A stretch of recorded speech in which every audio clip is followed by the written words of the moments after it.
D-Day, June 6, 1944, marked a turning point. 156,000 troops and 20,000 vehicles landed in Normandy. Before this was possible, the Atlantic supply routes had to remain open and deception had to succeed.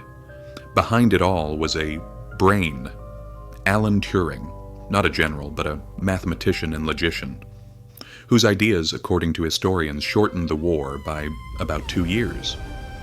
Yet he was later convicted for homosexuality, subjected to chemical castration, and died at 43 under unclear circumstances. Turing's work centers on what machines can do. His imagined machines formed the basis of the modern computer and played a key role in defeating Nazism. To make D-Day possible, the Battle of the Atlantic had to be won first.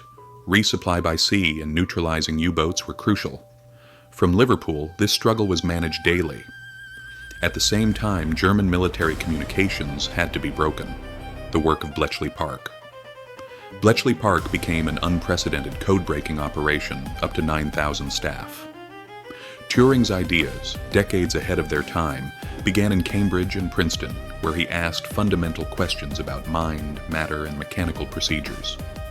Inspired by Hilbert's Entscheidungsproblem, he devised a universal machine as a thought experiment, an abstract device with an infinite tape and read/write head, showing what is mechanically computable. Radio was essential in World War II and vulnerable to interception. Germany relied on Enigma, with astronomically many configurations. The British had physical Enigma machines thanks to Poland, but the real task was daily key recovery. Turing believed human reasoning patterns could be mechanized and designed the electromechanical bomb to systematically explore Enigma settings. From 1940, Britain mass-produced bombs, unlocking not just occasional messages but large-scale intelligence. The Blitz, U-boats, and Donitz's Wolfpack tactics threatened Britain. Naval Enigma was considered the hardest. Turing chose this problem precisely because no one else would. In Hut 8, he had a decisive night. He broke an additional security feature and devised Bombe, a probabilistic method to align texts and shrink the search space. Captured documents and complete enigmas then added momentum. Result: for weeks, U-boats failed to find convoys.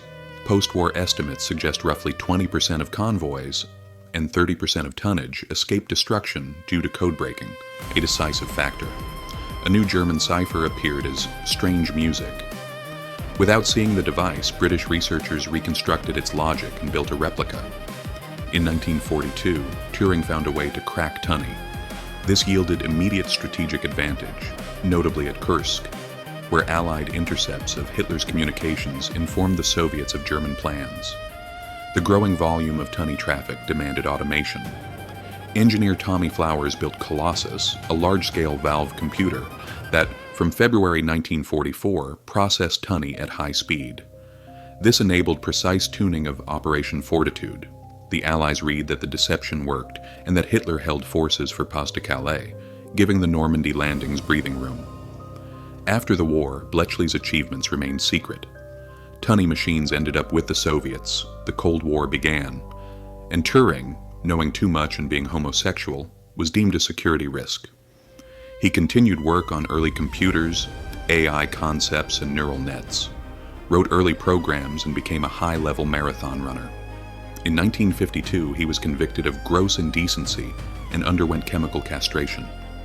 In 1954, he was found dead. Cyanide was detected, and a half-eaten apple lay nearby. The exact circumstances remain unclear. In 2013, he received a posthumous royal pardon. His body was cremated. His mind, and the riddle of how thought relates to matter, remain subjects of fascination.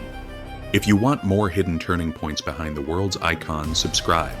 Next, the untold timeline of Tupac's death. Untold Legends Lab returns with Tupac Shakur.